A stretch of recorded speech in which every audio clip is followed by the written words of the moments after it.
A graça e a paz do Senhor. Estamos meditando no livro de Atos dos Apóstolos e hoje vamos terminar o capítulo 24. O título da mensagem de hoje é Félix, o infeliz. Félix, já sabemos que é o governador de Israel, o juiz, vamos chamá-lo assim, que estava fazendo o julgamento da situação de Paulo diante dos judeus. E estiveram ali os judeus, nós vimos na semana passada e na retrasada também, quando eles acusam Paulo e Paulo se defende. E hoje vamos ver a posição de Félix. Está no capítulo 24, versículos 22 a 27. Leio assim a palavra do Senhor. Então Félix, havendo ouvido estas coisas, lhe pôs dilação, dizendo, havendo-me informado melhor deste caminho, quando o tribuno Lísias tiver descido, então tomarei inteiro conhecimento dos vossos negócios. E mandou ao centurião que o guardasse em prisão, tratando-o com brandura, e que a ninguém dos seus proibisse servi-lo ou vir ter com ele. E alguns dias depois, vindo Félix com sua mulher Drusila, que era judia, mandou chamar a Paulo e ouviu acerca da fé em Cristo. E tratando ele da justiça e da temperança, ou domínio próprio, e do juízo vindouro, Félix, espavorido, respondeu, por agora vai-te, e em tendo oportunidade, te chamarei. Esperando ao mesmo tempo que Paulo lhe desse dinheiro para que o soltasse, pelo que também muitas vezes o mandava chamar e falava com ele. Mas passados 2 anos, Félix teve por sucessor a Pórcio Festus, e querendo Félix comprazer aos judeus, deixou a Paulo preso. Deus abençoe a sua palavra. Félix tomou uma decisão política de agradar aos judeus, mantendo Paulo preso. Ele sabia da inocência. Nós vimos que ele era uma pessoa sábia, inteligente. Sábia não, mas inteligente sim. Porque sábia eu costumo colocar para as pessoas que buscam a Deus, que esperam em Deus, que confiam nas promessas de Deus, que andam de acordo com a vontade de Deus. Isso para mim é sabedoria. Mas ele não, ele era um homem inteligente. E ele analisou toda a situação, tudo aquilo que ele ouviu dos judeus e também que ouviu de Paulo. Ele sabia que Paulo não devia nada, mas mesmo assim manteve ele preso. Por que motivo?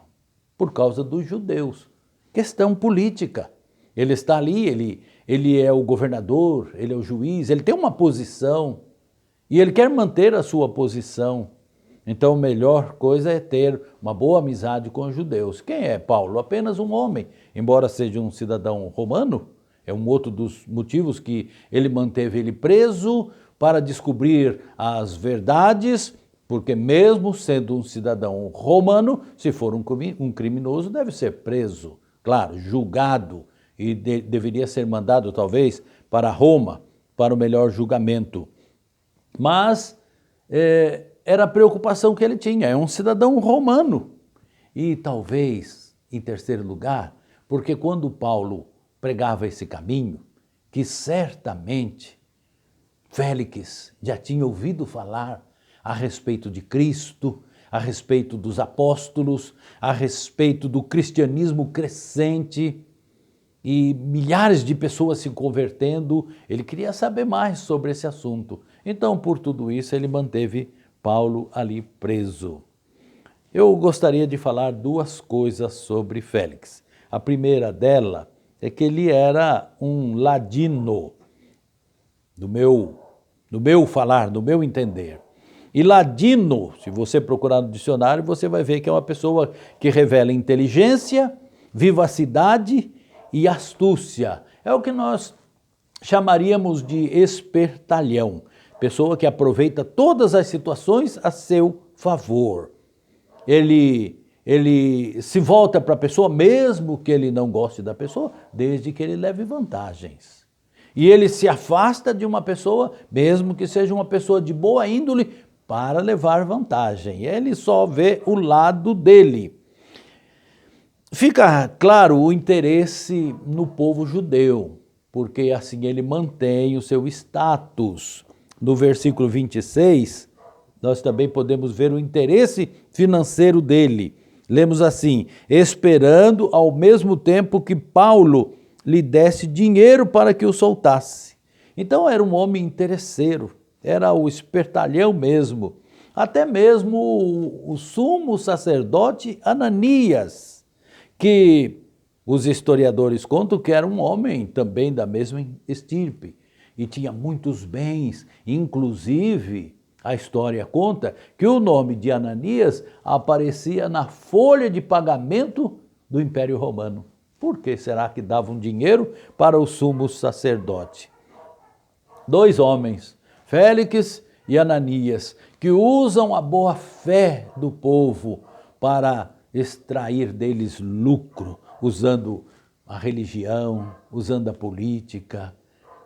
E nós vemos isso ainda acontecendo nos nossos dias e vão continuar acontecendo. Pessoas sem escrúpulos.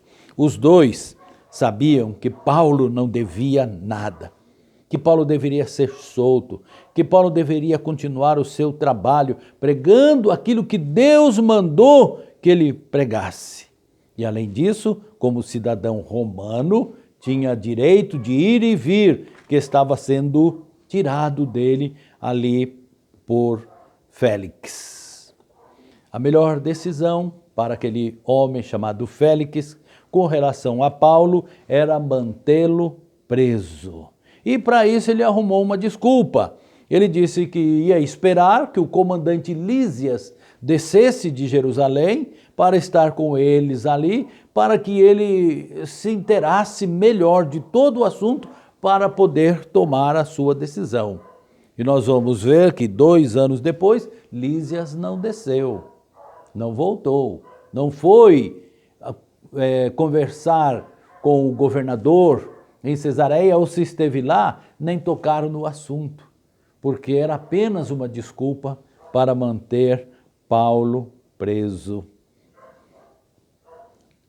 Lísias já tinha mandado uma carta para Félix, quando mandou que 470 soldados levassem Paulo em segurança para Cesareia, mandou junto uma carta, explicando tudo o que tinha acontecido. Então ele já tinha a palavra do comandante, já tinha a palavra dos judeus, já tinha a palavra de Paulo. Ele poderia já ter tomado a decisão.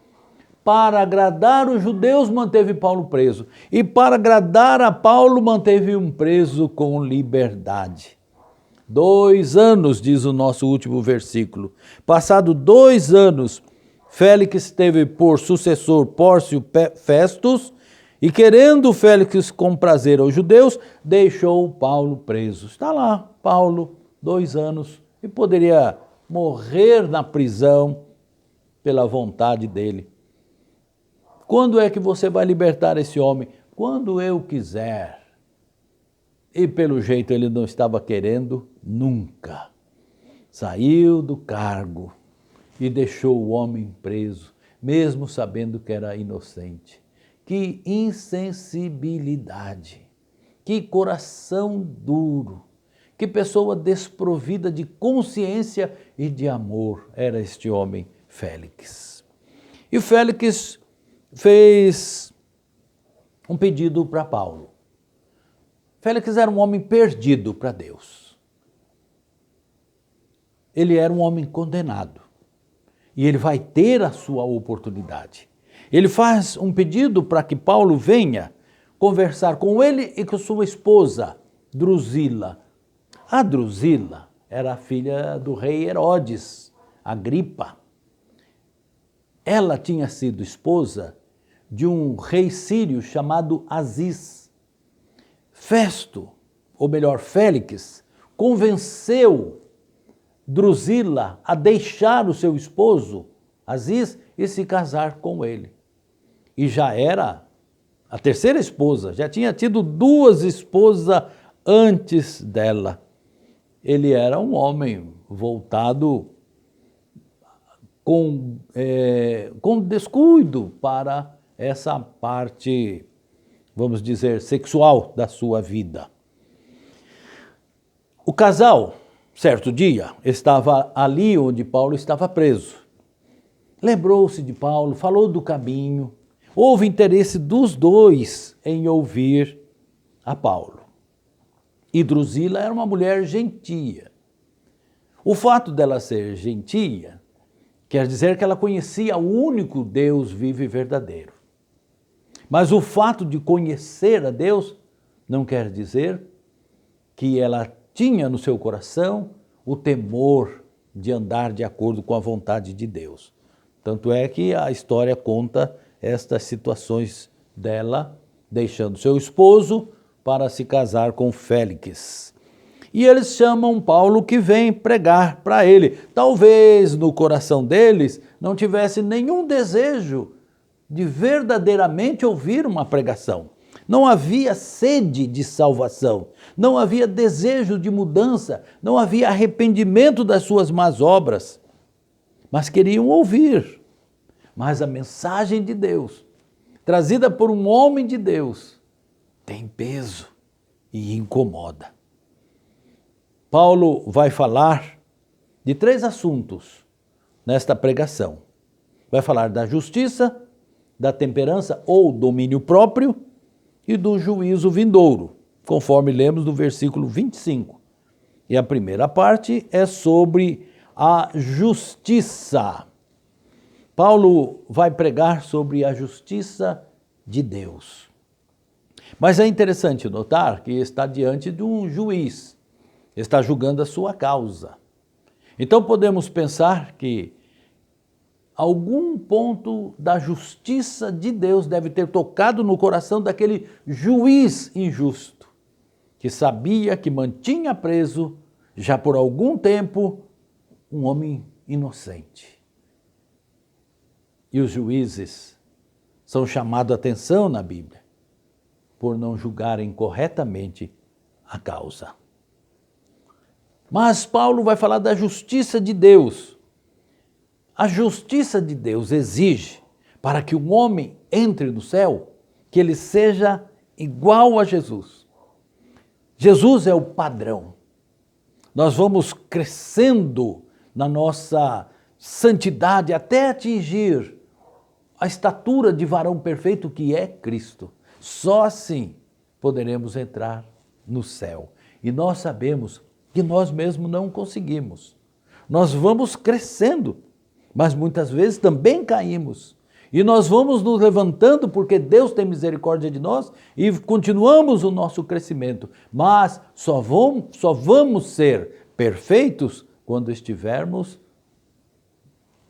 fora deste corpo. Mas não que fora deste corpo nós vamos ter um processo nosso de santificação. Não, porque Jesus pagou o preço da nossa santificação. Nós somos pecadores enquanto vivemos, mas a partir do momento que partirmos desta vida, todo o pecado fica. E nós somos lavados e purificados pelo sangue de Cristo e podemos entrar no céu. Por melhor que seja o homem, por mais justa que sejam as suas obras de justiça, são para Deus como trapos de imundícia. Não há nada que nós podemos fazer aqui, através do nosso corpo, para nos tornar padrão como Cristo. Só mesmo o sangue de Jesus Cristo é que nos purifica de todo o pecado. Esta é a justiça de Deus. Nós somos injustos, mas Cristo se fez justiça por nós. Não vamos entrar no céu por nossas próprias obras, porque não temos nenhuma. Mas vamos entrar no céu aqueles que receberam Jesus Cristo como seu Senhor e seu Salvador. Em segundo lugar, Ele fala sobre a temperança ou domínio próprio. Parece fora de questão, numa pregação em que um homem com tremenda capacidade teológica, colocar no meio de uma pregação evangelística este assunto, domínio próprio. Porque quando nós estudamos sobre domínio próprio, nós vamos pensar sobre comida, para não comer demais, para não ser glutão, ter domínio do estômago, ter domínio da boca, não beber demais, não se embebedar, não ficar com bebedice, não falar demais, fofocar, ter domínio da língua, não mentir, coisas assim. Por que vai colocar no meio de uma pregação evangelística este assunto? Mas como nós vimos, ele tinha uma fraqueza na área sexual. Era a terceira esposa dele que ele convenceu a deixar o marido para estar com ele. E podemos imaginar que ele era envolvido nesta área da sua vida. E ele sabia. E o Espírito Santo revela a Paulo. E Paulo então coloca na pregação para mostrar a dívida que aquele homem tinha com Deus. A falta do domínio nesta área tão perigosa da vida, que é a área sexual. E em terceiro e último lugar da pregação de Paulo, ele fala sobre o juízo vindouro, o juízo final. Paulo, durante a sua pregação, foi mexendo com a consciência daquele homem e ele foi ficando perturbado com aquilo que ouvia. Aquilo foi mexendo com ele porque falava dele mesmo. A pregação é assim, ou ela incomoda a pessoa, ou a pessoa é insensível e nem presta atenção. Ele deve ter prestado atenção, tanto que ele ficou com pavor, ficou espavorido de ouvir aquelas coisas. Sobre o juízo final, Paulo bem deve ter pregado a respeito do destino final do homem, céu ou inferno. O homem parte desta vida já determinado qual é o destino da sua alma. Ou ele vai para o céu, ou ele vai para o inferno. Uma vez no inferno, nunca mais sai de lá. Não adianta acender vela, não adianta fazer missas, ele está lá, porque ele quis ir para lá. Não foi Deus que mandou. Deus chama a pessoa para sair do caminho que ele está indo, da perdição. Deus chama a pessoa através da pregação, para que ele se converta e saia desse caminho. E ele não se convertendo, ele continua caminhando para o banimento eterno, para a condenação eterna. É ele quem vai, não é Deus quem manda. Deus quer tirar.